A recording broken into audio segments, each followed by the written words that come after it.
Good mid-morning. I think I just broke the microphone. Yeah. Okay. Maybe we can do a Hello, good mid-morning. Thank everyone for being here. How many people have at least made one connection? All right. So let's get it up on the Twitter feed so we can block out all the spam feed that we're actually getting. Okay. So we are here today for the second plenary. One of the great things about being the chair of the conference is you get these opportunities to think about who are some of the people you want to bring together, the conversation that you hope can help shape thought and direction in which the field is going. And so as we sit here on our 10th anniversary of DML and also our fifth DML conference, one of the questions that I know has been percolating a lot is, well, how do we take our individual programs and initiatives and either spread them or help them scale up? And as someone who's been fortunate to, I guess I'll use the word fortunate in some sense, to be asked this question a lot by Connie Yowell for many of the initiatives that we've done, we've had to think about this. And two of the people who we've turned to in conversations to help us with that work has been Connie Yowell from the MacArthur Foundation and Carina Wong from Gates Foundation. And so I thought it would be a perfect opportunity to relive the conversation, to have part two of the conversation that Carina and Connie had in, I guess, a DML in San Francisco, to bring them together again with a conversation about approaches to scale from the standpoint of trying to understand from the DML work, but to sort of support that conversation by having Cynthia Coburn, who I don't know if many of you don't know yet, but Cynthia is a faculty member at Northwestern, formerly at University at Berkeley, to give us a framework. She has spent the last year, or probably the year, really looking at the DML community, looking at all the work we're doing and coming up with some strategies and a framework to help us think about how do we spread and scale.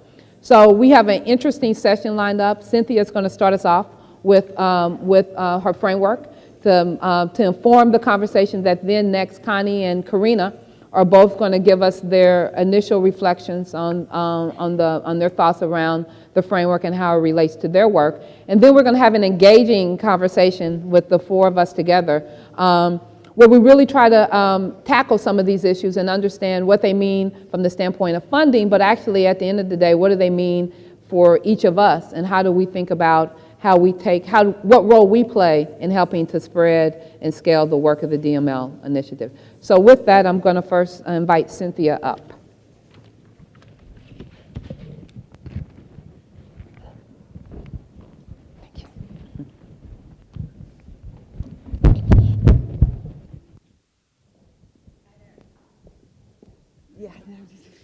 Wait till the year. No. And we'll come back next year and say it's a decade old. Do you think? How about now? Yes. All right. So I just wanted to start by saying this morning I sent my mom an email and I said, you know, I'm going to be live streamed at 11 o'clock. I don't think she's actually seen me present. And she emailed me back and she said, are you as compelling as Breaking Bad? And I was like, I don't know. So hi, Mom. We'll see if I'm as compelling as Breaking Bad, which is the alternative. Okay. So spending time at the DML conference, one of the big things that really comes to me, and I imagine to some of you as well, is that there's all this really interesting and important and innovative work that members of the DML community are doing with youth. You're developing games. You're creating new spaces, physical and virtual, for youth to interact with each other and with digital media. And you're developing ways to infuse ideas of connected learning into classrooms, after school and summer programs. So there's a lot of energy for this work right now, both at this conference but also beyond.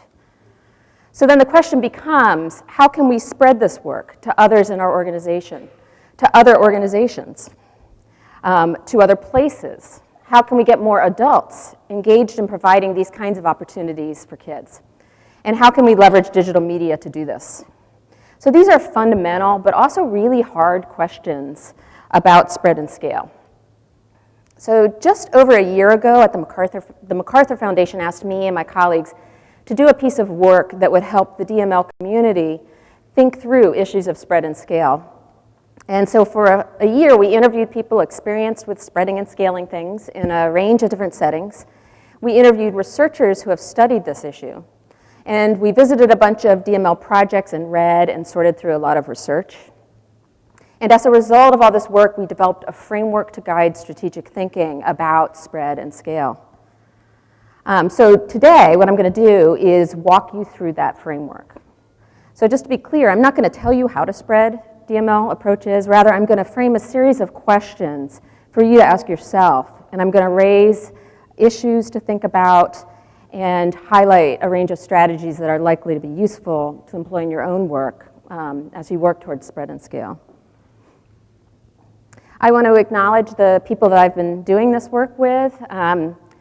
So we have Amy Catterson from UC Berkeley, Jenny Higgs from UC Berkeley, Katie Mertz from Northwestern, and Richard Morrell from Northwestern University. And Amy, Jenny, and Richard are here. You guys stand up and wave. So they,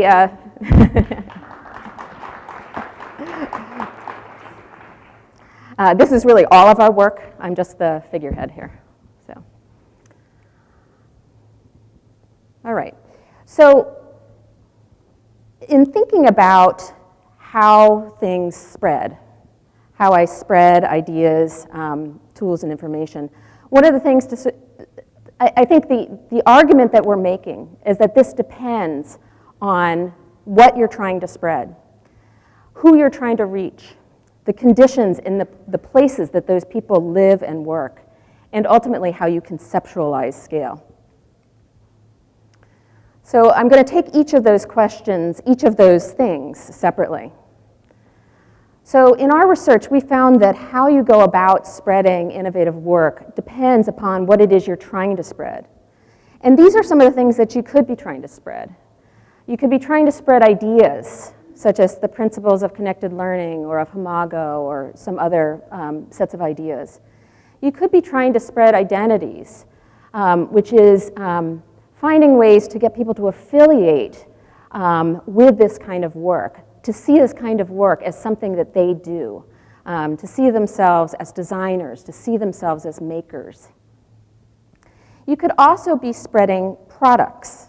And I think of products as swag, things that you send out to sort of raise the brand or raise the excitement around a set of ideas. You could also be trying to spread tools. A lot of people here have developed a lot of tools, either digital media tools or curriculum or games. Or you could be spreading practices, work practices. And these are the ways that you would imagine adults engaging with youth around these sets of ideas. These are practices that you might want to encourage others to take up. Or you could be spreading models. And models are really sort of things that bring together particular ideas, tools, and practices and specifies how they work together. Sometimes they're frameworks for action. So it's relatively easy. Well, I guess the key point I want to leave you with is depending on which of these things or which combination of these things you're interested in spreading, you'd likely do different things. There's different challenges involved in spreading these different things. So for example, it's relatively easy to spread ideas through face-to-face and online social networks, and also through communication strategies like marketing or videos or Twitter, which I guess is social media. But the challenge of spreading ideas is that the more that they spread widely, the more likely it is that they're going to lose their connection to the original core ideas that you seek to spread. By contrast, work practices are quite challenging to spread, but they're actually a really effective way of spreading ideas, because providing representations of what it would look like if you were providing opportunities for kids that were consistent with connected learning. If you provide representations of that, it's a very effective way of spreading those ideas. But spreading work practices is very challenging because it often requires new knowledge, new skills, and sometimes new identities in order to take up these sorts of practices. So that requires greater attention to opportunities to learn these new practices and opportunities to engage with them and try them out. And just by way of contrast, I'm not going to go through all of these. Identities are spread through somewhat different ways. So marketing professionals have long showed us that one of the ways to spread identities is getting products out there. But actually a more effective way to spread identities is providing opportunities for people to participate in the kinds of practices that we want people to engage with, and that builds affiliation, it builds the sense that this is work that I can do and this is part of who I am. So again, the main message here is that what you'd go about doing to spread practices depends on what it is that you're trying to spread. It's not only important to think about what you're trying to spread, but also who you're trying to reach. So as we talked to people in the DML community throughout this process that we've undertaken, we heard over and over that the success of these programs is not due to the technology, the technological tool. It's really about the people. Working with youth is very people intensive, and so that makes a whole lot of sense that what the program actually ends up being has to do with the adults and the kids who are engaged in that program. So the people that you're trying to reach know some things, but not others. They have some sets of skills, but not others.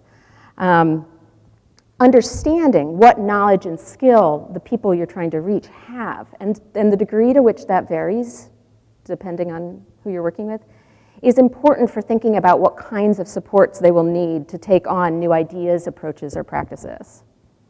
Identity and professional norms are also really important as well. They play a really important role in the degree to which people engage in stuff in the first place, and whether they stick with it over time. People don't tend to take things on if they don't see them as relating to who they are as a person or as part of their professional role. So for example, lots of people we talked to at DML told us that this work requires people to be risk takers, or that they needed to see themselves as designers. But what happens if the people you're trying to reach don't see themselves as risk takers, or don't see design as part of the work that they do? So these three things, knowledge, skill, and identity, are especially important to consider if the approaches that you're seeking to spread challenge the existing ways of doing things, which I know a lot of the DML approaches are really trying to do. Because that means that in order to take them on, people need to learn a lot of new stuff. They need to develop new sorts of skills. And they need to think about their work in different ways. So strategies for spread depend a lot on the features of the people that you're trying to reach. But strategies for spread and scale also depend on the conditions where people live and do their work. So the nature of their organization, the broader community or environment around them, and the broader policy context. Even if people are really open and engaged and really want to do this work, these contexts create conditions that are more or less conducive for the kinds of tools and practices that you might want to spread. And if people don't have the resources or the organizational priorities are about something different than doing this kind of work, or if there's policies that prevent them from being able to do this kind of work, they're not going to be able to take it on. So it's very important to attend to these broader contexts and make sure that the strategies are pitched to the kinds of contexts that people are actually living and working in. And then Nichole, at the last minute, asked me to put this slide in. So if this is totally incomprehensible, it's actually Nichole's fault. So she thought it would be useful if I talked a little bit about the organizational conditions that support innovation. And this is based on some research that we did as part of this process. In order to support people on innovating around new practices and tools, it's really important that people have access to knowledge resources, especially beyond their setting. Because of all or sometimes, if the setting's really big, sometimes it's within their setting, but figuring out who are the people who know these things. So the idea, having access to ideas and models and resources outside brings these ideas inside that people can then play with and experiment with. A second thing about organizational conditions that support innovation is something that we call absorptive capacity. And that's the ability of an organization to take new knowledge and integrate it into the way that they do their work. And there's three characteristics, three sort of things that help develop absorptive capacity. One is the presence of individuals with particular set of knowledge and skills already, because in order to take on new ideas, you need to know at least something about them, because then you can recognize the importance of them and see how to engage with them. So pre-existing knowledge and skills is really important. Knowledge of where the knowledge and skill resides in your organization. Somebody in your organization might know a ton of stuff, but if you don't know who they are, then you can't access that. And the third thing that's really important is communication channels that enable people to work together and access new knowledge. And then the third organizational condition that supports innovation are sort of routines and ways of interacting with others that support design and iteration. So something to really think about is if what you want to help people do involves innovation, you need to also think about the nature of their organization and whether they have these kinds of qualities or not. Otherwise, it's going to be very hard for people to do some of this work. Okay, back to my presentation. So the third thing that's really important as you think about spreading DML approaches is how you conceptualize scale. And so just a word about terminology. We see, in the work that we've been doing, we see spread as the process by which ideas, et cetera, move to greater numbers of people, organizations, or communities. But scale is sort of the outcome or the consequence of spread. It's really what are the goals of spread, and how do we know when we've reached those goals? And there's different ways to think about that. And these are 4 different ways of thinking about that. One of the big lessons that we learned is that people conceptualize this in really different ways, and these different conceptualizations have big consequences for strategies that you might use. So probably the main way that people talk about scale, especially in the tech world, we're finding, is adoption. So the goal is to have people and organizations, to have more people and organizations take on new ideas or tools or practices, or affiliate with a program taking on new identities. So you hear people talking about the number of sales, the number of hits, downloads, program participants, the size of membership. Here there's less concern about what people are doing with the tools or the materials that they're downloading, or the ideas that they're reading about when they have hits, or how they're participating as membership grows. The goal is to get stuff out and build a community or constituency for the work. The second way of thinking about scale, and this is one of the main ways that people in the education community think about scale, is replication. Those of you who saw Luis Gomez's talk yesterday, this is what he was talking about when he was talking about the emphasis on fidelity. So in this approach, the goal is to reach as many people or organizations, but that they use the tool or model or approach with fidelity. In other words, they use the approach in the way intended by the designers. So how you use something is very carefully prescribed. A third way that people talk about scale is what we're calling adaptation. And in this way of thinking, people use models, tools, or practices in a widespread way, but the expectation is that people will adapt them in response to their local contexts and their own experiences and experimentation. So in this view, though, adaptation must keep true to the core principles and practices, which of course requires people to understand what those core principles or practices are in order to do that well. And this idea, I think, encourages the sort of principled variability that Lewis talked about yesterday, the principled variation. And finally, some people think about scale as reinvention. And the idea here is that people use ideas, tools, and practices as a jumping off point for innovation. People combine and recombine these ideas in innovative ways, And in so doing, they create something new. People who think about scale in this way are less concerned with keeping true to the core principles and frameworks, because by necessity, they will change over time through successive iterations of reinvention. Okay, so the argument is that the ways you'd go about encouraging spread depends a lot on how you're conceptualizing scale. So for example, if you're shooting for adoption, the main focus needs to be getting ideas, tools, and practices out. You're pushing towards breadth. You're not as likely to invest as many resources in capacity building or work to ensure that people have a really deep understanding of principles and practices. And you're not as likely to really target workplace conditions to make things, people better able to engage with those ideas. By contrast, if you're interested in replication, then it becomes very important to get very specific about what those ideas are, what the practices entail, how they work together, how tools and ideas and practices work together to form a model. This approach requires heavy investing in capacity building, as well as investment probably in some monitoring to ensure that people are doing things right. And because things are so specified, the approach is less likely to work in a really wide variety of settings, unless the settings themselves change as well. So one of the things you see among people who are trying to promote things with replication is attention to the organizational settings.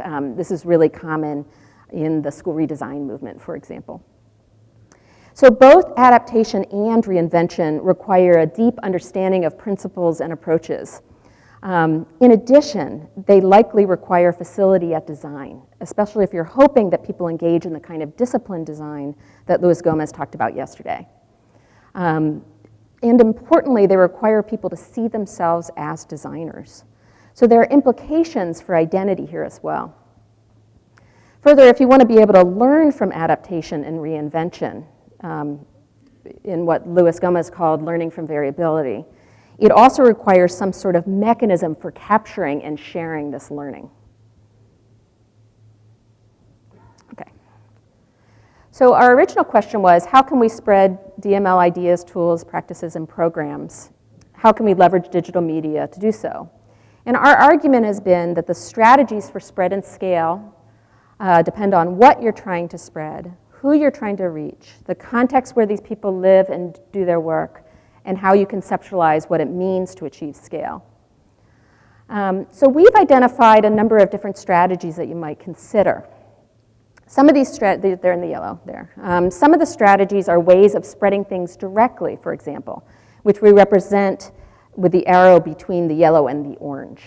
So for example, you could imagine using communication strategies like branding or the use of new and old media to raise the profile and legitimacy of the work, or using participation strategies like social networks or events like a Hive pop-up or Chicago City of Learning or a DML conference to get people involved with ideas, give them opportunities to learn about and practice new tools and new practices.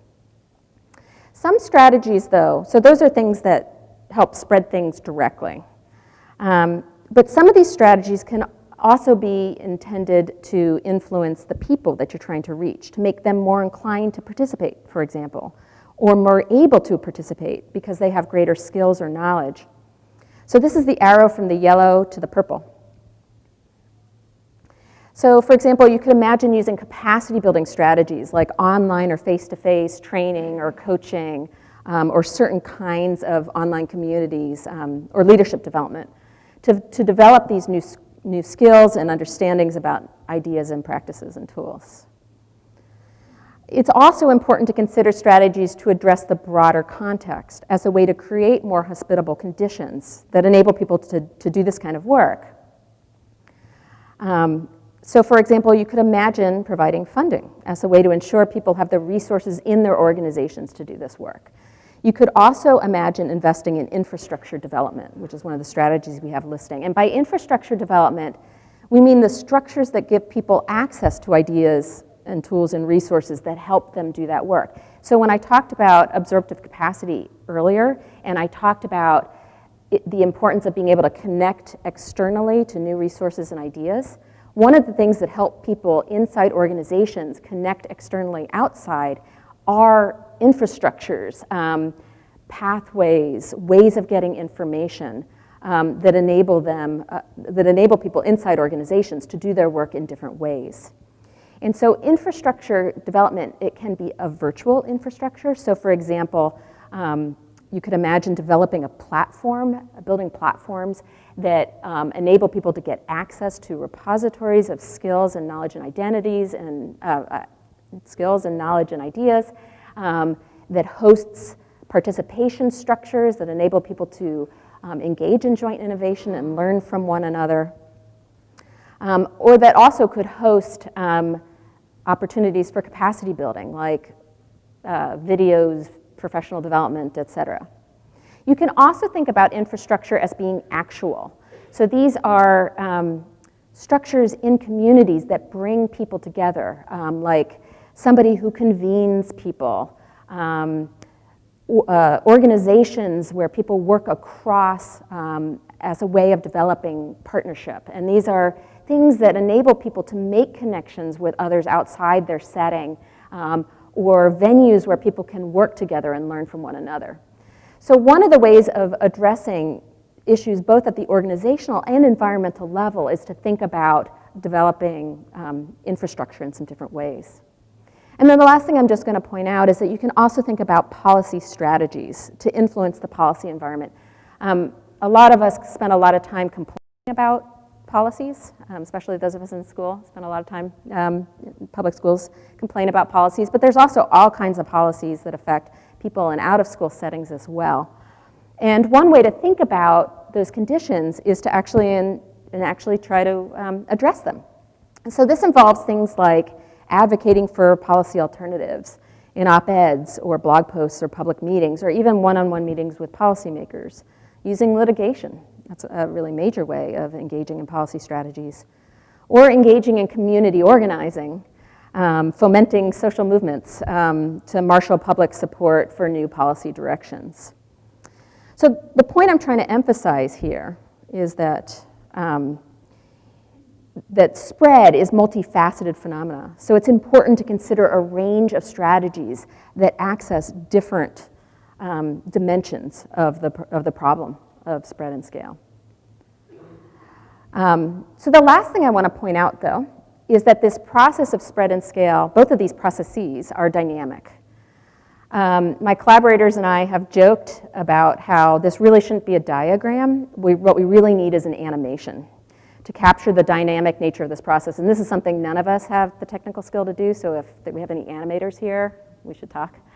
So for example, your goals for scale may change during the life course of an initiative. Some of the people in DML world that we've talked to argue that it's important to start by focusing on adoption to get things out there in a widespread way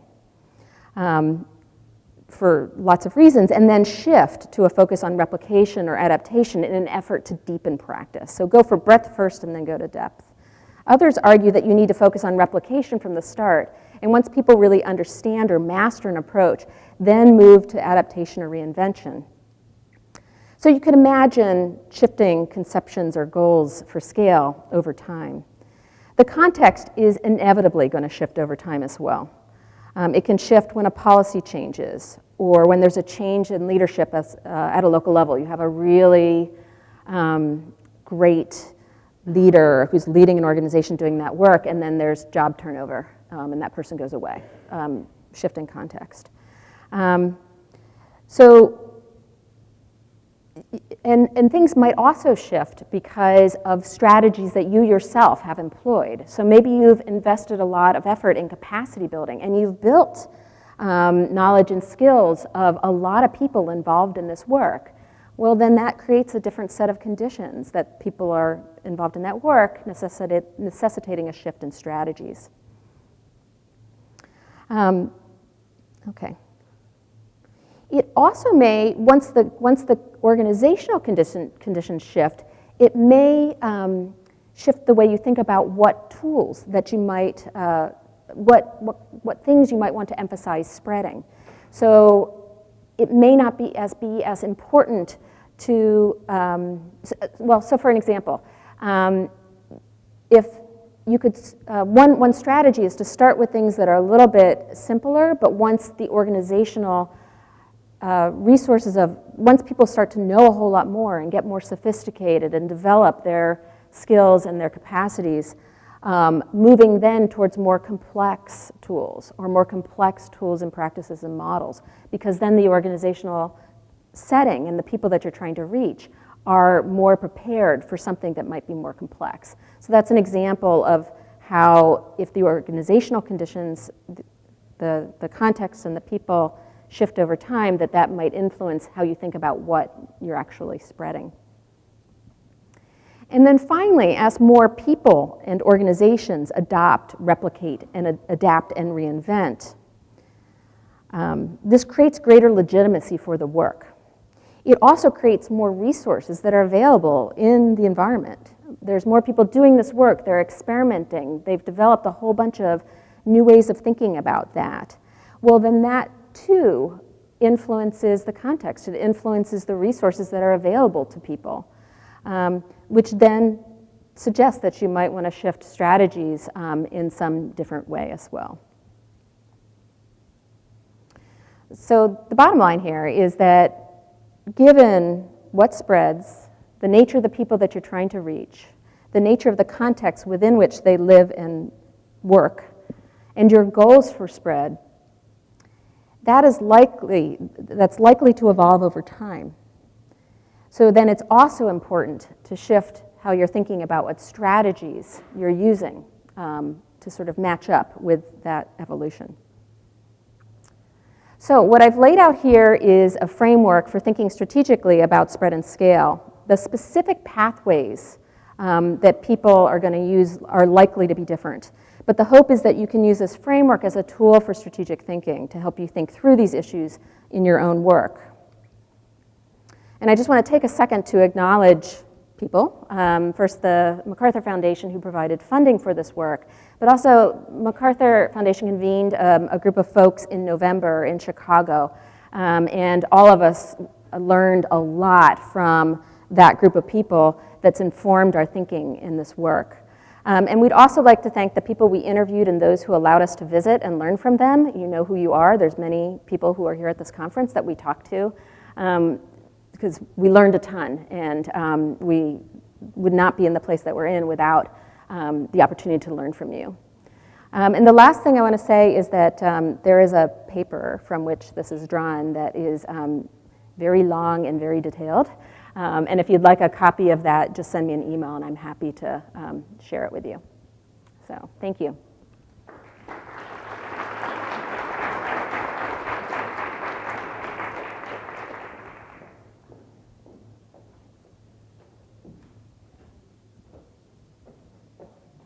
Should we just shut it?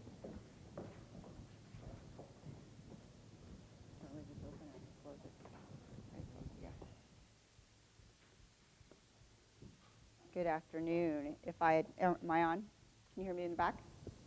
Doesn't sound on. Am I on now? Can you hear me in the back now? Yeah? Okay, great. No? Oh, there you go. Good afternoon. Connie had let me know that this was live streamed. I would have politely declined this invitation.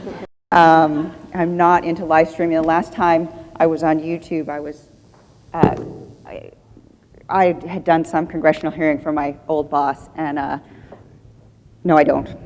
Yeah, it came up, and somehow my daughter found it, and she was critiquing Mom, why do you keep flipping your hair like that? Or you should really sit up straighter. And I thought, oh God, if she only saw this, I'm in big trouble. So thank you for having me here. My name is Carina Wong, and I work at the Bill and Melinda Gates Foundation. It's always a privilege for me to come to DML. I feel like I'm an interloper into the MacArthur world. I only get invited every other year, I noticed. But I always really meet really interesting people and love being here and working with Connie and all of her team. So DML has sort of made this funny transition in my life from my professional life to my personal life. I got an email this week, a friend of mine here from a totally different, unprofessional circumstance. Jean is here, and she sent me an email. Are you going to DML? I saw you on the agenda. I'll see you there. And I was like, what does she do in DML? And she's probably thinking the same thing about me. And then I took my niece, who is in her first year at Harvard, proud aunt is here. I tweeted that out this morning. She was on the panel today. I said, I was taking her out to dinner, and she didn't ask me why I was here, and I knew why she was here. She was going to school.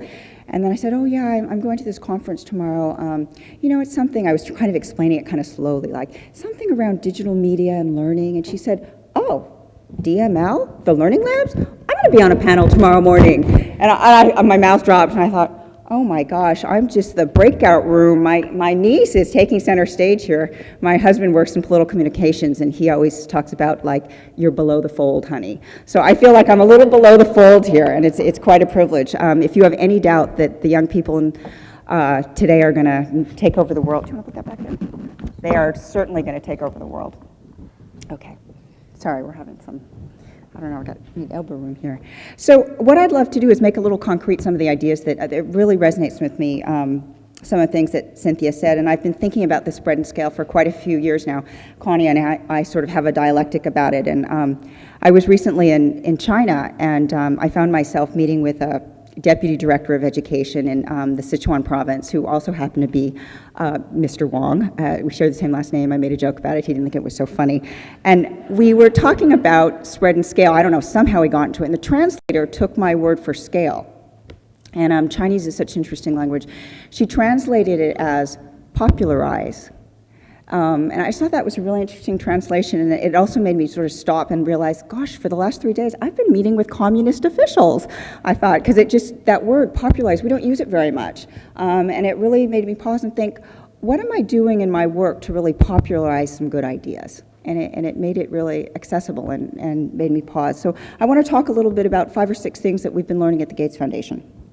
To really sort of popularize some things that we think are important, and I think they hold true for DML.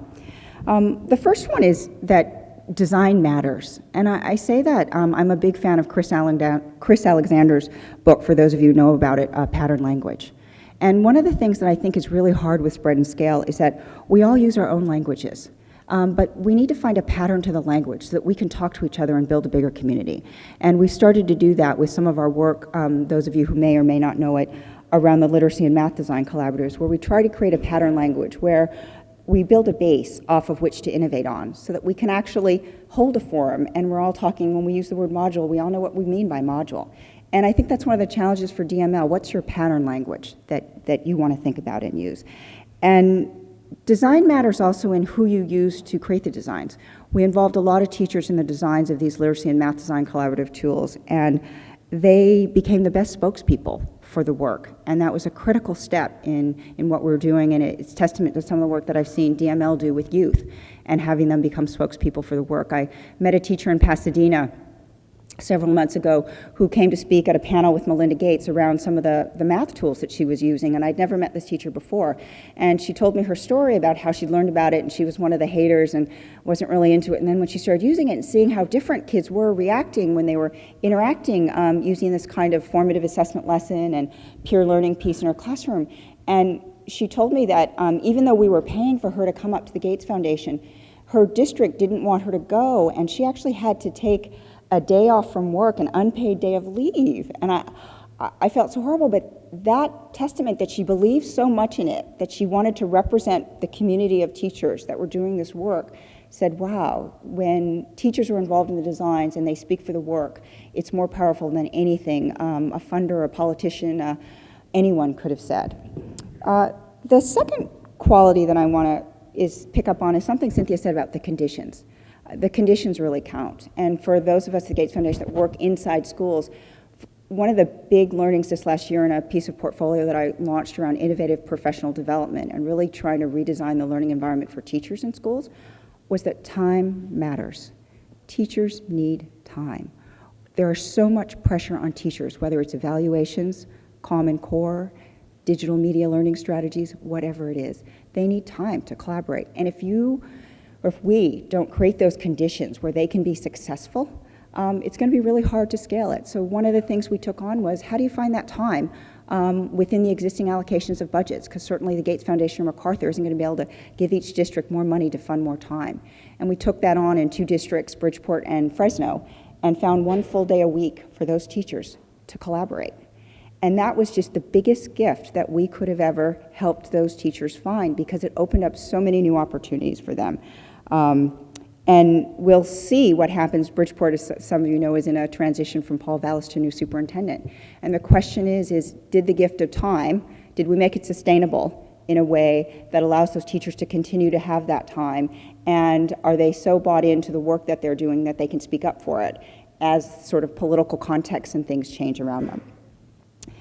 The third thing I think that matters is recognition. We hold a conference every year for teachers and teaching, and we call it ESET squared, or ESET 2, elevating and celebrating effective teachers and teaching. I think when you work in a field where everyone thinks they know more about education than the teacher, because we all went to school, it's a big challenge, and the pendulum swings this way and that way for teachers, and it's important to just recognize early adopters, recognize teachers and the work they're doing, not just the teaching that happens. And I think that's a really important thing that we often forget about Spread and Scale, and is critical to education because of the nature of the profession and how it needs to be uplifted in so many different ways. The fourth thing that I think that really matters are connections, and this is something that I think DML Gates has learned a lot from, and I've certainly learned a lot from Connie and Nichole about connections, and Mimi about how they create opportunities for things that you can't predict. I was listening to the morning news in the hotel this morning, and imagine they're selling guns on Facebook, right? I'm not sure that Mark Zuckerberg imagined that his connections would create that. But also imagine that a woman was left in a Burger King and she's looking for her mom, and she's using Facebook to find her mom. So are things that you can't predict around connections you made. Imagine 2 years ago, I think it was, I met Cynthia in a cafe in Berkeley, and I was so obsessed with this notion of social network theory, and she connected me to several of her colleagues, and I gave a presentation 2 years ago at a conference in Atlanta where I was talking about Teacher 20. It was a teacher that wasn't the teacher leader, but was the teacher that actually was at the hub of the social network that scaled a set of strategies across the school that one of her colleagues had told me about, and I used it as an image. I was in New York City the other day meeting at the global, I think it's the School for Global Leaders. I'll give a shout out to the principal, Carrie, there. It's an amazing place in Manhattan. And I met with the Department of Education official, and she said to me, you know when you gave that, I'd never met her before, you know when you gave that talk 2 years ago about social networks and da-da-da-da-da, it totally changed the way we thought about our strategy on professional development and ... I would have never imagined or known that the connection that I made with Cynthia would have influenced something that the New York City Department of Education is doing right now. So I think those are the kinds of things, and as that what we're trying to figure out at the Gates Foundation is how do we make those connections for teachers easier? It's an isolating profession, and there are lots of platforms out there that teachers use. Facebook, not professionally, but in other ways, Pinterest. But are there ways that we can create sort of safe spaces for teachers to take risks and have those conversations and make those connections, given the work that is really very similar across schools? The last thing I'll say is about that I think really matters is the difference between formal and informal systems. So I think of formal systems as policies, teacher effectiveness policies, accountabilities, assessments, the principal, a formal leader, the superintendent. And I think sometimes we underestimate the power of informal systems and in informal leaders. And I think one of the things that we've learned with some of our scale and spread work at the Gates Foundation is that when you emphasize those, new opportunities and new leaders emerge.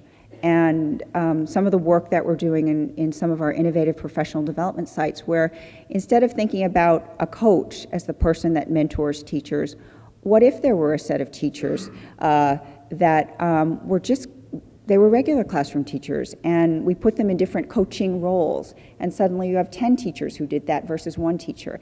And how do you have to shift time and things like that in informal ways? That has nothing to do with the evaluation. It has nothing to do with how they're going to.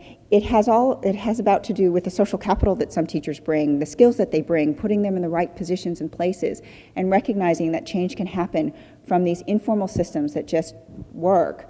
and these informal leaders that don't have formal roles often in a school system. And I think those kinds of nuances, as you think about spread and scale, have been really important as we thought about what we invest in and how we think about that work. So I'm going to stop there and put that on the table, and we'll go to some more questions later. Thank you very much.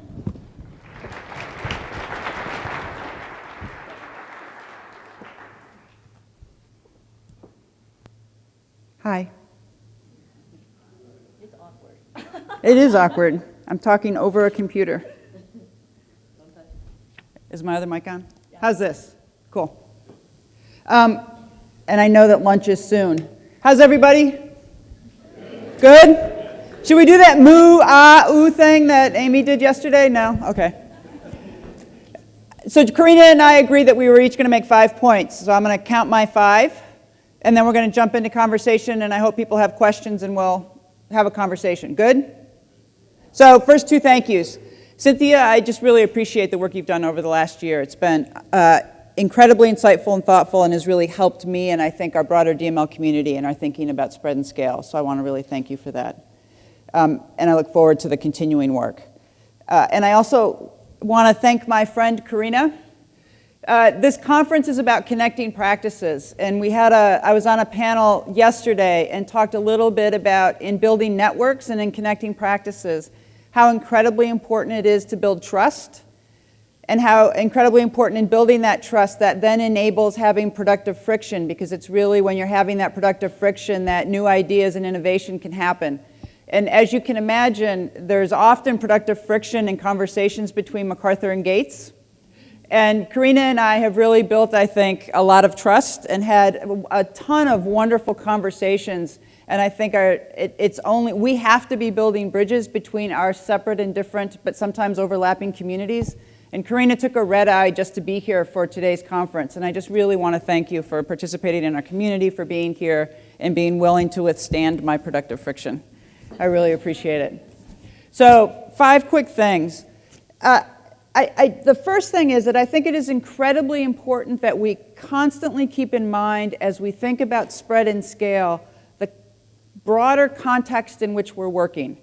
And 2 things about that broader context that I think we constantly have to remember. One is that this period of time in history is a period of time of constant change. And so when we think about what we're scaling or spreading, we have to know that it too must constantly adapt and constantly change, because the world around us is constantly changing. That's different than what happened 50 years ago. We're in a different time in history, and we have to remember that. Equally important is to remember that the current paradigm for schools isn't the paradigm that we want to scale and spread in. And so part of the work that we've been doing and really focused on is this question of what. What is it we want to scale and spread? Because this 19th century model of education and what we've been holding ourselves accountable to is actually not what we want to be scaling and spreading. And so there's a reason why we're in our 9th year of DML and only just now starting to talk about spread and scale, and it's because it's taken us this long to begin to get a handle on the what. Because the last thing we want to do, particularly with our children and other people's children, is spread and scale old crap. So we have really worked unbelievably hard to think and to hold ourselves accountable to catalyzing imagination and to catalyzing new ways of thinking about and engaging kids in learning and creating new kinds of learning environments for them, so that then we can start thinking about, well, now how do we want to make sure that everybody participates? Because we don't want everybody to be participating in old medicine that hasn't worked. And so that's the context in which we've got to really be thinking about this and be really careful that we have attended to the what.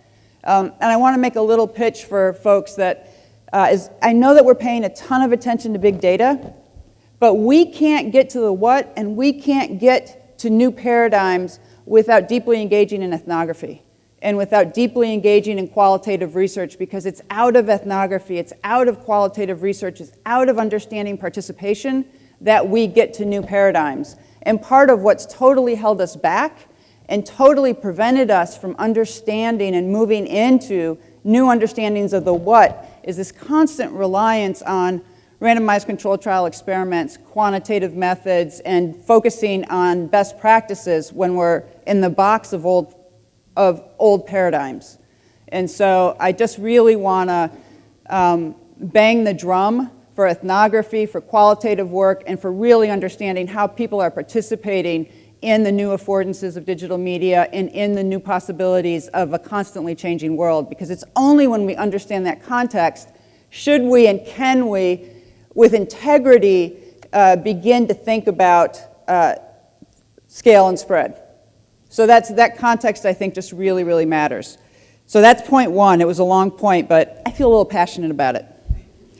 The second thing is that, as some of you in the education world have probably noticed, schools are incredibly powerful at cannibalizing change. That's why they've been so sustainable, right? I mean, there's no institution that has been as sustainable as our current educational system. It has sustained itself over the last 100 years. And so part of the notion of innovation and change and creating demand for things that we want to scale and spread from the perspective of DML, I think, has been, let's innovate outside of schools. Let's make sure that we create things that people can touch and feel and participate in outside of schools, create new kinds of learning environments that people can then participate in, demand, and begin to build themselves. So whether it's U-Medias, it's learning labs, it's Hive networks, there's just an incredible importance to expand our broader context of what learning can look like, and then to hold on to those and not let them be cannibalized, but to continue to innovate in those places. And so when we think about ideas to tools and practice, which Cynthia had so nicely in her diagrams, we've got to think about places where those things can keep innovating and people can go in and touch and feel those things. I think that's just incredibly important when we think about everybody participating.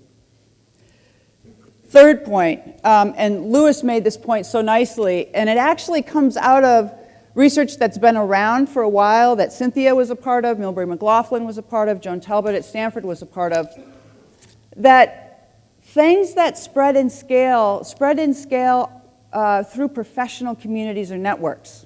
I learned that from your original work with Milbury and with Joan, that even in the education community, district leaders change over, state leadership changes over, policy changes over constantly. But where we see practices grabbing on and taking hold are in networks of professional identity. And Cynthia had that so nicely mapped on her diagram. Professional identity, reputation, that matters deeply. In the 21st century, identity and reputation is deeply, deeply connected to learning. And it's deeply connected to how we've got to be thinking about scale and spread. That happens through networks. It's not going to happen through our core institutions. And where we get employed is going to change every 5 years. It changes regularly now in this world of constant change. And so we think of vehicles for change as networks. Our infrastructures for change, as Lewis so nicely laid out, are networks. And so we really are thinking about infiltrating and using those networks. Those are the conditions that we want to be thinking about where scale and spread can happen.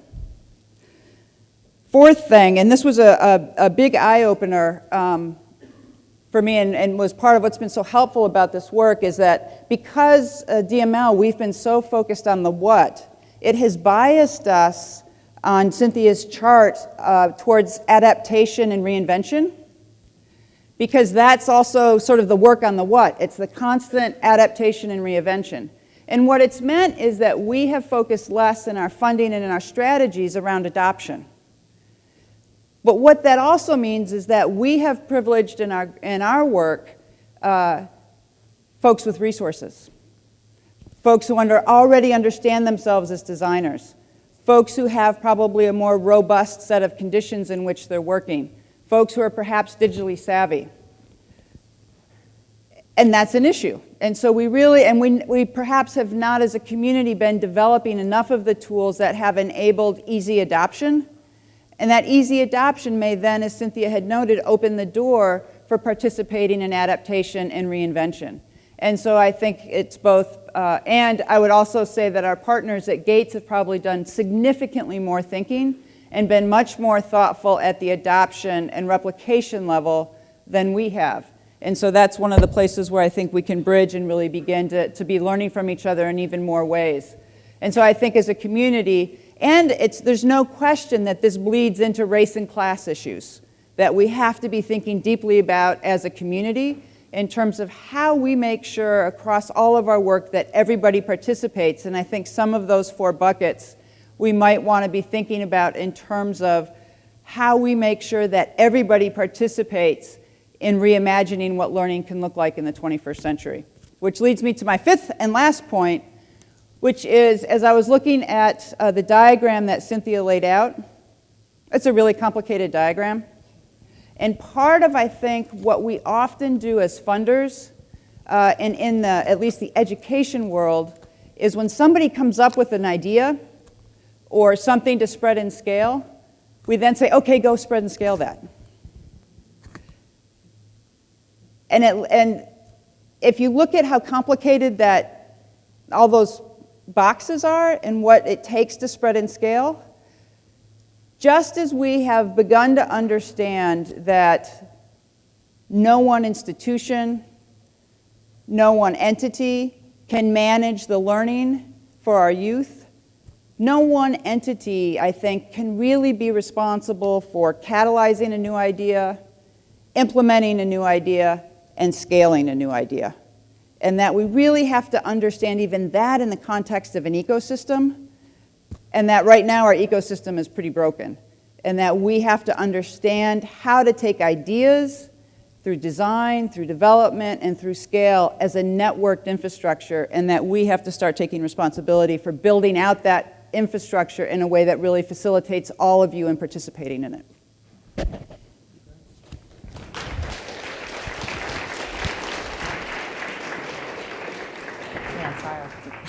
Those are great comments.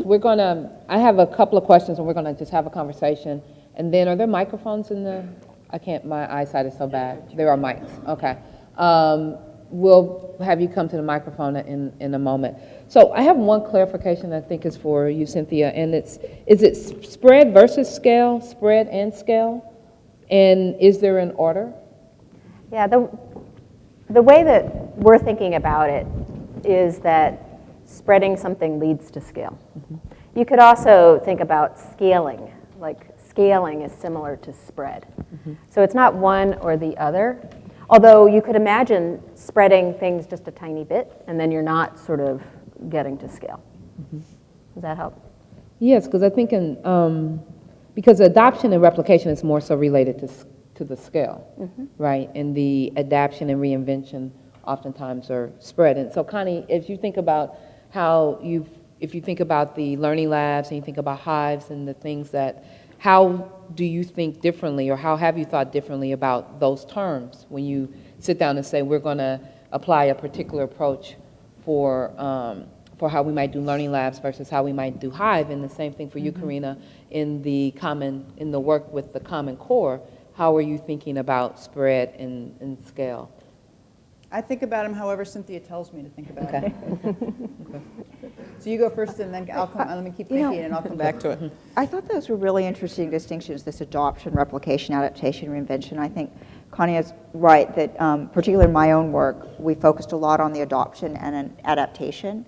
And it's really, that's where I think we have this nice synergy around sort of the reinvention and where's the space. Do we have enough solid ground or common ground to push on the reinvention? And I think that's, sometimes you don't celebrate the little wins, and I was on a phone call with one of the consultants that's been working in one of the districts we've been working in, and she had started a cycle with the district of planning and to move forward with finding the serious teacher time during the school day. And in order to make that sustainable, the team in that district has to figure out how to continually get themselves on a cycle as they reallocate budgets and as they do the scheduling and everything for the next year for the high schools. And she called me to say, little win, big win. I called them because I just realized they're starting to do their scheduling and they hadn't been asking these questions. And when she called the district, they said, no, we've got that under control. We're on a cycle. And that was like a huge win. And I think there's something about this notion of how you conceptualize scale is when it's at that place where there's enough capacity in those places that they're on a cycle or they have a pattern of how they're doing things and they know how to adapt because that allows you to reinvent. Mm-hmm. And it was one of those examples that I thought of when I was looking at that. I was trying to figure out where does that story come into play with that district that now is now I think they're poised to reinvent. I really think they're poised to reinvent and redesign their classrooms because they put themselves on a cycle to think about, is this working? Should I change it? What should we do differently? How are teachers feeling about it? What are kids doing? Yeah, so we are literally, I mean, with Cynthia's work, just, I think, jumping in the deep end about thinking about those issues. And part of it has been wanting to have a deep, deep, deep humility about thinking that we have the right to spread things with other people's children before we really know what we're doing. And also wanting not so much to think about an it that spreads, but rather wanting to think about how do you create the conditions for people to participate and to be a part of, as I said, we've been so far down on the boxes, to be a part of the reinvention and the adaptation because we live in a context of constant change.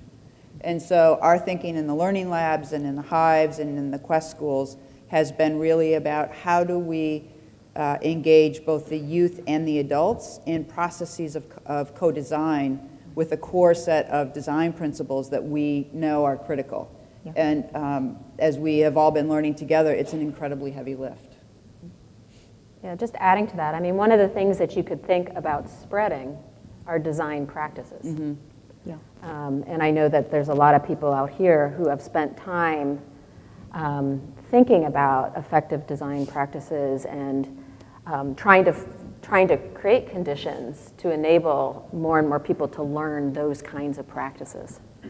But I would add to that, Nichole, and you know this better than probably anybody else here, is that there are many reasons why we have begun to work on implementing badges.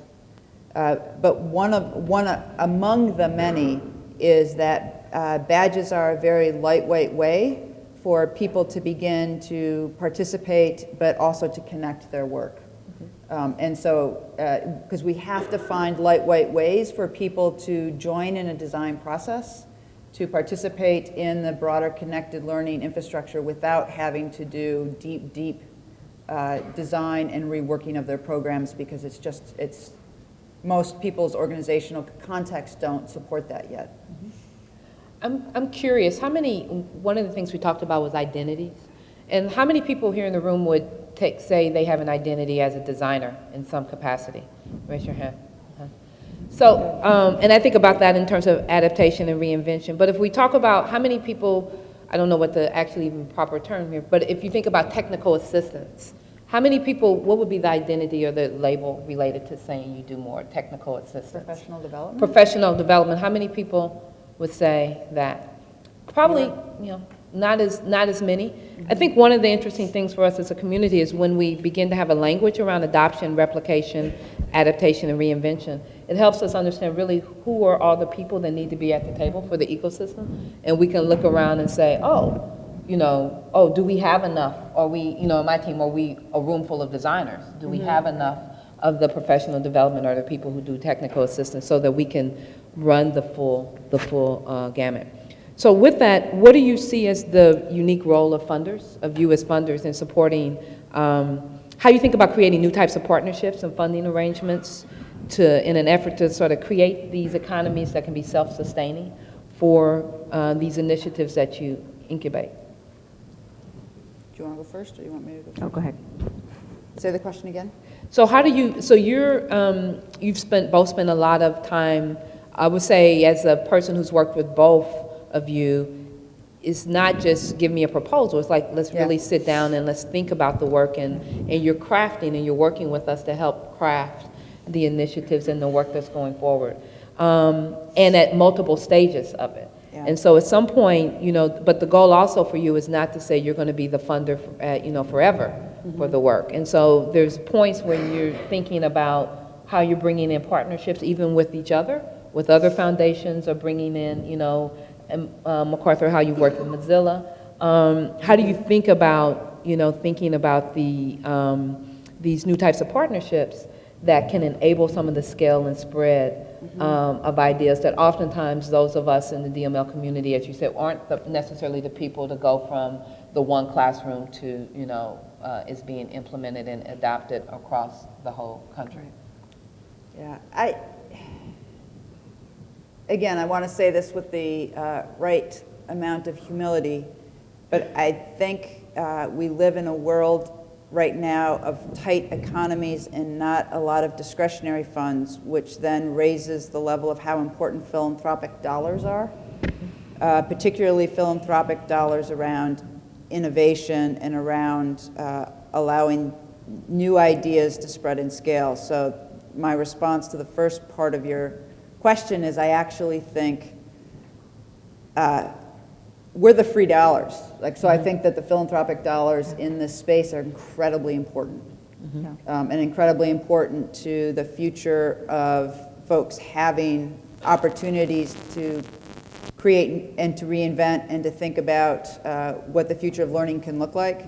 And so I think it's incumbent on us to be incredibly good listeners and to work not only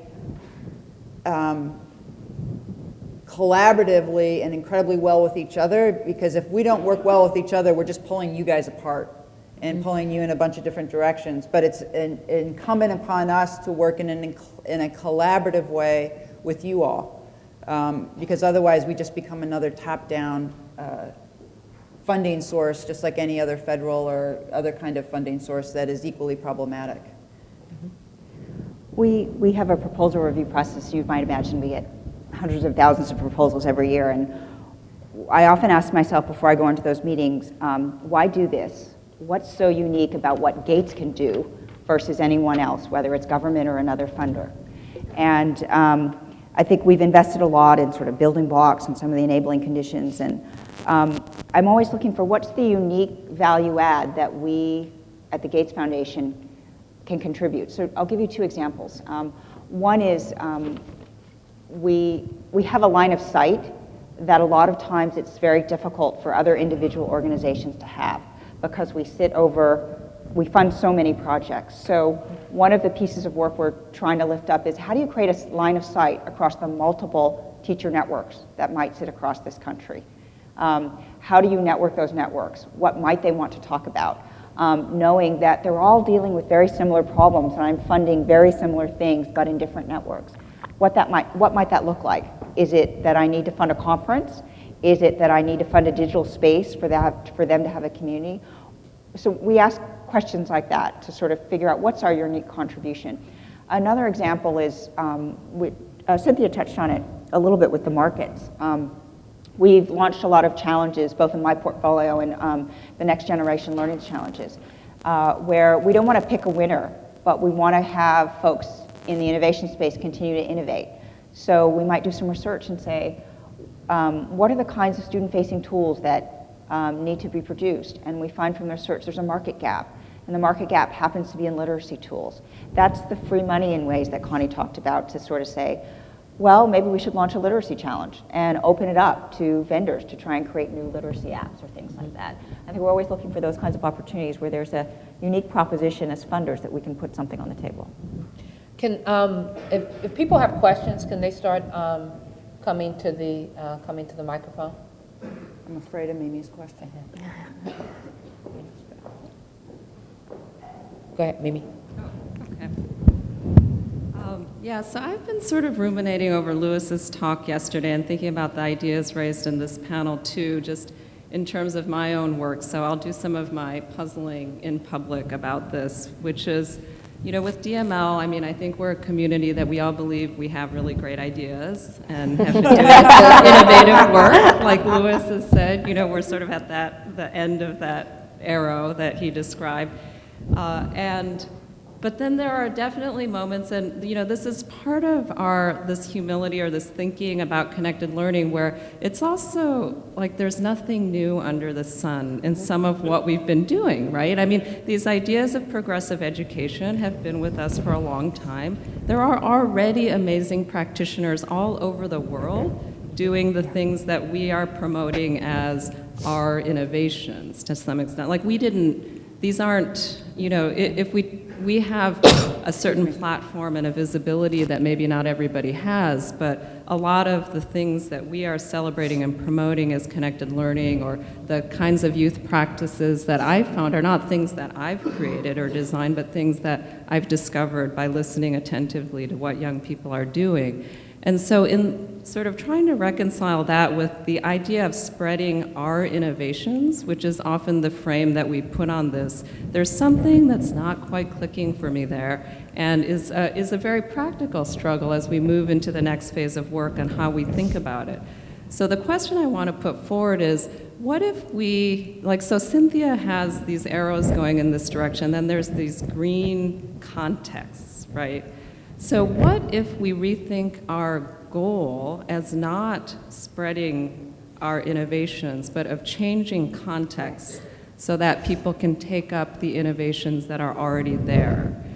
Because there is sort of, and this is a belief system, it's not something that I've researched, but I kind of believe that if people had the ability and the context that would enable them to take up innovative practices in relation to new technology, that they would do it, that maybe it's the context that are inhibiting the uptake and not our need to message and push and professionally develop and all the things that we tend to think of in our spread and scale strategies. And I think the reality is that it's both things have to happen. But I kind of want to put it on the table to see if people have done thinking about that, if that's sort of a, you know, again, this division of labor, a set of interlinked alliances that we can think of that are equally important in how we consider what spread actually means. Mimi, can I just ask you a quick question since you're standing there? Because part of what I was thinking about as Cynthia was presenting was also that I've been thinking about it not so much as spread and scale, but how do we make sure that everybody participates? Mm-hmm. And what does that look like? And I don't know if that is akin to what you, if I'm on the same page as you are, or if you're thinking about something slightly different. Yeah, so I think it is trying to understand the conditions of why people aren't already participating. Mm-hmm. What are the conditions, which is, you know, the same thing that I ask about young people, because, you know, we're in an era of abundant opportunity with learning, and there's only certain young people who are taking it up. But the it's not for lack of cool stuff. You know, that the problem is not the cool stuff. The problem is the fact that people aren't taking it up for whatever reason. What do you think about that? Yeah, no, I think that's a really interesting insight and idea. And I think, you know, linking that with what Louis was talking about yesterday, sorry for those of you who weren't there yesterday, but one of the things that he talked about was understanding the nature of the work that people do really deeply so that you can understand how to develop things that engage with that work, that works its way into that work, and then transforms that work. And so one of the things I hear you saying is that part of understanding, if not spread and scale, but change, and shift in particular kinds of practices that enable more use of the innovations that already exist, part of that challenge is to understand what are people already doing and what are the conditions there, and then developing strategies for engaging those things. The challenge there is that, I mean, sometimes those strategies are about linking people, about creating conditions that enable participation. But it's got to be sort of participation around what? It has to be participation around something. And that participation needs to be fed by resources. And so perhaps it's connecting people with resources in their environment. And it may be that where people are at a particular moment, there needs to be some development around particular sets of tools to help bridge people between these like super cool things that like 3 people can use and where they are now. So there might be a design and development challenge in that as well. Mm-hmm. So I guess one of the things that this is making me think of is that design and development is not restricted to a tool, for example. It's also design and development around the contexts themselves as well. Hi, my name is Hans. I'm from Boise State, and I was really interested in what Connie was talking. This is really short. I was interested in what Connie was talking about with networks and how they're broken, and I'm curious, from your perspective, what does a healthy network look like? How do we build that? I wasn't suggesting that. I don't think we have enough networks. I think our ecosystem's not yet there. So I think we've got the network I always refer to as the National Writing Project is a network of teachers that I think is an incredibly healthy and robust network. I think the network that Lewis saw yesterday or recommended yesterday is also another example of a network. But what we don't have are networks, and we've been trying to do it a little bit in the DML community, but we're not there yet, where people get to do the things that they're expert at. So for example, researchers can be deep in their research, but then are also connected to practitioners who are deep in their practice, but also learning from each other, who are then deep in their practice, but also connected to designers, who are designing, but connected to researchers and practitioners. We don't have those kinds of networks yet. And those are the kinds of networks that we need to have that are then connected to other places and cities so that they can be building off of each other's learning. And that's what I mean by, and we don't have then people who are managing those kinds of networks so that people can stay deep in what they're doing, but then also learning from each other. And that's, I think, what we're deeply missing in our learning ecosystem infrastructure. So it sounds like what you're saying is sort of an overall organization between the networks. There's sort of the specified roles, and people figure out what they're good at and what they want to do, and then connect on that level. And then be able to link those. Yeah. I think so, given we have funders here, I think part of it is the role that you play in helping to create those networks, but also helping to create the expectation that we all act, that we get outside of our own individual projects and make sure that we are being part of the communities. So I would say, speaking, I mean, in some sense, I think Hive is an attempt to do that. And I think also that the LDC work in some sense the communities that go around that. So again, can you say something? Yeah, okay. So do you see, but was that explicit in the, I guess in essence, was it explicit in the design of Hive and in design and LDC that what you were trying to do is create some of these nested networks? Yeah. Yeah. Do you want to say something about LDC? No, I mean, yes, I think it was. We intentionally invested in partners that were adjacent partners. So we took different networks like the National Writing Project, which is a network that we both share a love of, and the Southern Regional Educational Board, and the New Tech High Network, and the New Visions Network, really different networks, and said, could this tool travel across all these networks, and could we create a pattern language about what it means to have rigorous literacy education, and including DML. Nichole is involved in some of that work to do that there. And I think that then became a robust conversation, because we could have a common conversation about what we were trying to do. But I actually want to pick up something else that I think you raised, Connie, and that was this notion of differentiation of skills. And I think that's one of the big problems in teaching and education, and we've been finding, is that we have this saying at Gates, I'm not a teacher, there's so many skills that teachers bring to the table, and there's so much specialization, yet we treat them all as if it's a general ed. If you're not a good math teacher, why doesn't the teacher who's great at math or fractions or whatever the issue be teaching all the kids those things? Because that's what they specialize in. And we have this sort of vanilla, I think, in schools, and that it's that notion of that differentiation, specialization, my interest, I'm good at this. Why don't I get recognized or asked to do these things in these roles, both across networks, but in schools and in classrooms, because that's the place where the foundation is living and investing in. That we need to think more creatively about how we do that and how we recognize those skill sets. Hi, good morning. I wear a few different hats, one as a public school teacher and another as part of an organization that is taking filmmaking abroad to the developing world. And I haven't heard so much about that idea of taking this conversation or the ideas presented to other parts of the world.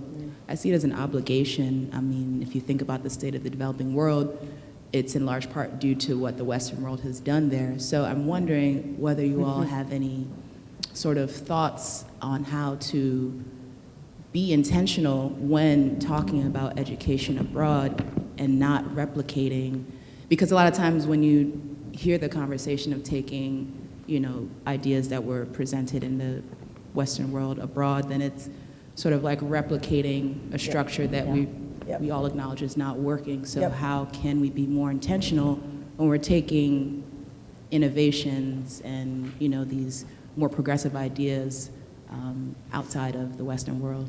Yeah, I appreciate that question. And I'll take that one. Yeah, you, please. So we have not made any, I'm just thinking about what to say in terms of what's been announced and what's not. And this is being live streamed. So I've had the great pleasure of being introduced to a new community of folks that I've been working with that has been really interesting to me in terms of how to think about global citizenship and global education. Amy Starro actually gave one of the Ignites here. She's from the Education Cultural Administration from the State Department. So we've been doing a lot more work with the State Department and thinking about diplomacy and global citizenship.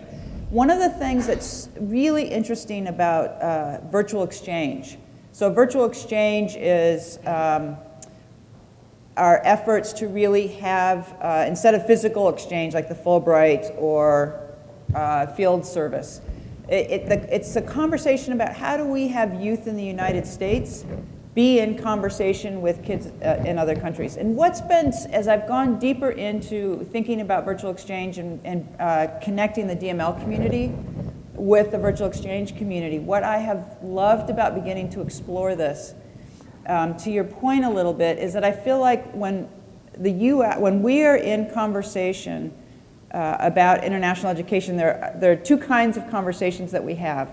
There's sort of, how can the global north help that poor global south? Mm-hmm. Or, oh my God, Finland and Singapore just scored better than we did on the PISA. What the hell are we going to do because we're no longer competitive? Neither of which necessarily gets us. The virtual exchange conversation is much more, it is much more a truly multilateral conversation of we in the US, our kids are trying to solve local problems. Kids in other countries are trying to solve local problems. How do we have conversations about what those look like, and then what does that mean in the global context?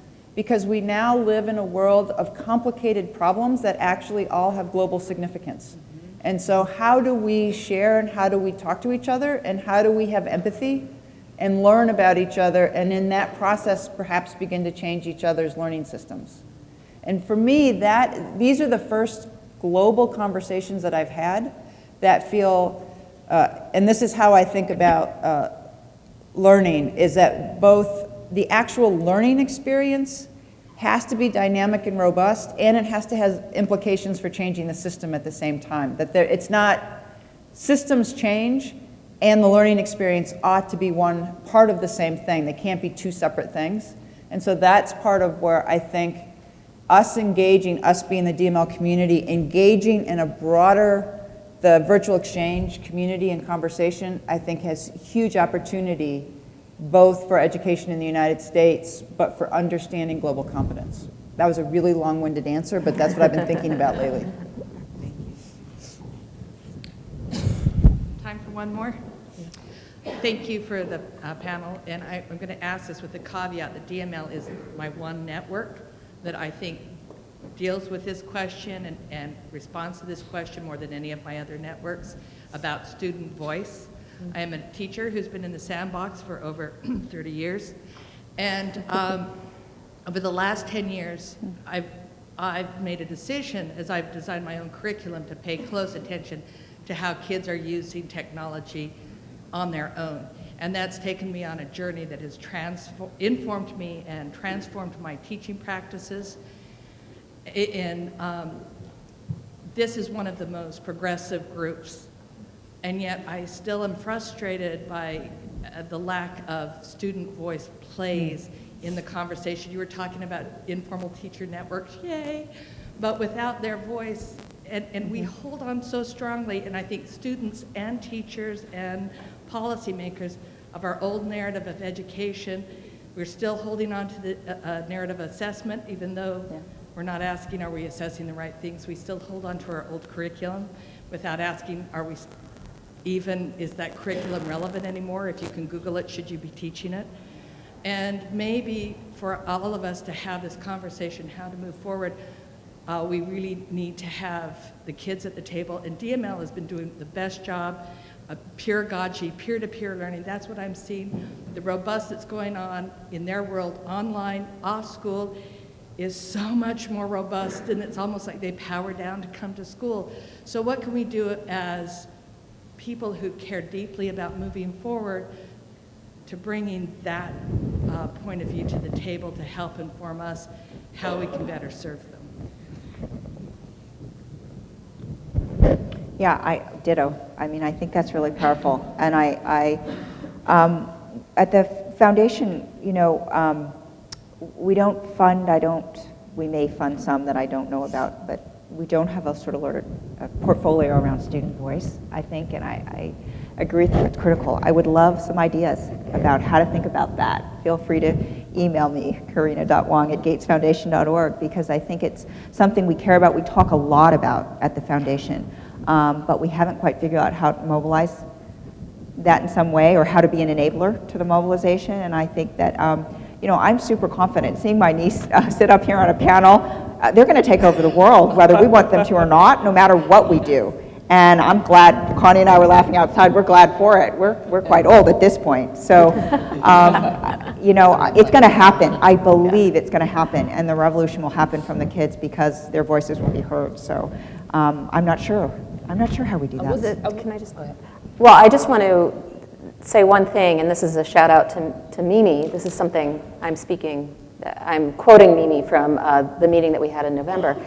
You know, one of the links between what you're talking about and issues of spread and scale is that I was really focused on spread and scale to adults and adult roles in spread and scale. But Mimi pointed out, and I think this is really right, that another avenue of getting practices and ideas and tools and identities is encouraging, fostering spread that is kid to kid, or figuring out ways of reaching kids. And given what you pointed out about how engaged kids are, some percentage of kids, with the online world, there's a lot of avenues for thinking about that. But I think that some of the same concepts that we talk about here for adults actually translate for kids. Like, there are certain kinds of networks that enable people to engage with one another in ways that go beyond just sharing, but towards joint innovation, that go beyond reading to reading posts to participating.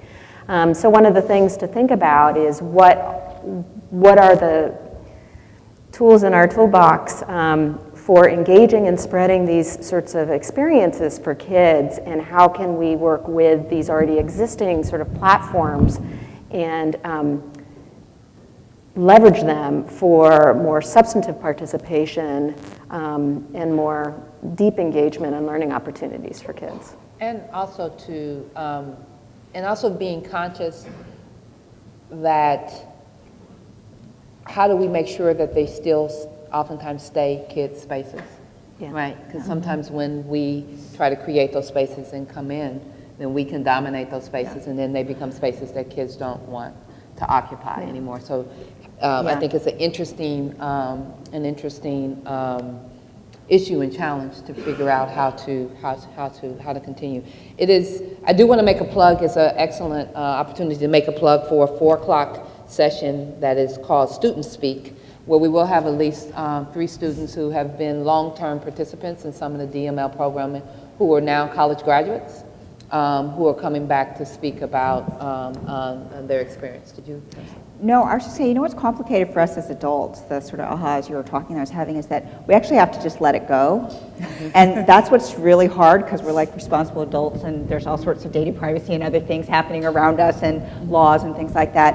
And I think that's what the real challenge is, why it's so difficult, because we can't control that once we start it or once we help seed it. And that's the great thing about it, but that's the thing that's hard, I think, as whether you're a teacher or a funder or a researcher or anyone, as an adult, as a parent.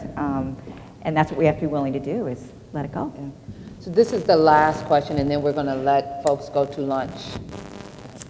Oh, thanks. I'm Stephanie Geyer-Stevens. I'm actually a radio producer, and I'm also the mentor of 3 actual high school students who are here in attendance at the conference. Excellent. And I want to just thank you, first of all, for keeping the registration fee low enough that we can afford to attend.